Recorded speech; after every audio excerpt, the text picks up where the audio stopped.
नमस्कार, बहुत स्वागत है आपका। वर्तमान समय में राहु मीन राशि में गोचर कर रहे हैं और ये 30 मई तक हैं। 30 मई के बाद कुंभ राशि में प्रवेश कर जाएंगे। राहु मीन राशि में है और यहाँ पर शनिदेव 29 मार्च को भी मीन राशि में आएंगे और राहु शनिदेव जब एक साथ होंगे तब पिशाच योग की उत्पत्ति होगी। अब ये जो पिशाच योग है, ये बनने के बाद आपकी लाइफ कितनी बदलेगी। सबसे पहले तो हम ये जानते हैं कि राहु का अंतिम चरण समय चल रहा है। अब वो 18 मई को कुंभ राशि में आने जा रहे हैं। हालांकि वो पूर्वा भाद्रपद नक्षत्र में 30 मई तक रहेंगे। तो सबसे पहली बात, मीन राशि में है, यानी जो 12वीं राशि है, यहीं पर बैठे हैं राहु और शनिदेव 29 मार्च को आएंगे। अब ये भाव है मोक्ष का, धर्म का। मनुष्य के जीवन में सात्विक स्थान भी यहीं पे है, इन्हीं से देखा जाता है। दार्शनिक व्यवहार, आपका व्यक्तित्व भी ये स्थान दिखाता है। अगर आप स्वार्थवश कुछ गलतियां कर लेते हैं तब उस अशुभ प्रभाव को कम बृहस्पति ही करता है।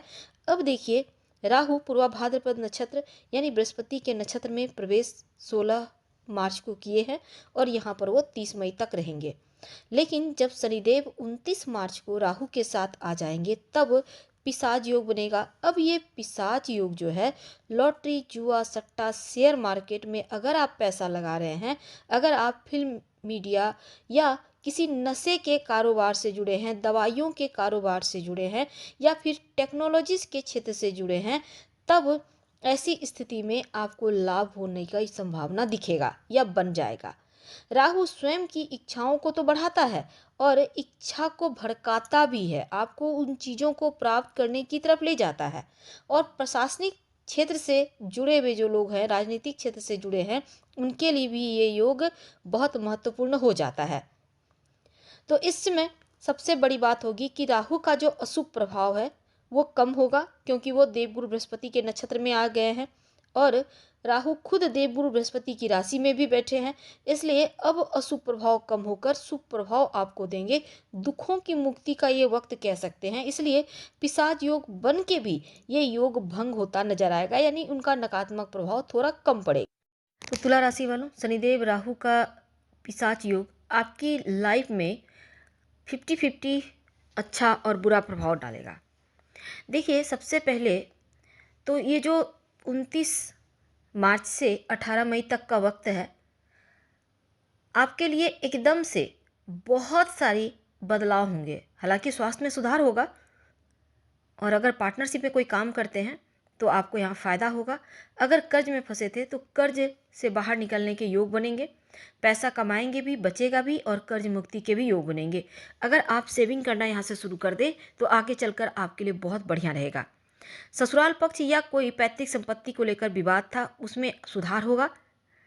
अगर जीवन साथी के साथ तालमेल बिगड़ा हुआ था, रिश्तों में दूरियां थी, सेपरेशन तक की नौबत आ गई थी, तब अगर आप चाहें तो इन रिश्तों में भी सुधार होगा। अगर आप स्थान परिवर्तन करना चाहते हैं या अपने घर में शिफ्ट होना चाह रहे हैं लेकिन हो नहीं पा रहे थे, तो अब जो 29 मार्च के बाद का वक्त है आपके लिए योग बना हुआ है। हालांकि संतान प्राप्ति के योग भी बनेंगे, इस मध्य संतान कंसीव होने के चांस बढ़ेंगे। सरकारी काम या फिर रिश्तेदारों के जरिए आपको लाभ प्राप्ति के योग बनेंगे, लेकिन उधार वगैरह किसी को ना दें। और इस समय आपके भाई बहन या कोई करीबी आपको धोखा दे सकता है, जरा संभल के रहिएगा। आंखें बंद कर किसी पर भरोसा ना करें, चाहे वो कितना भी सगा क्यों ना हो।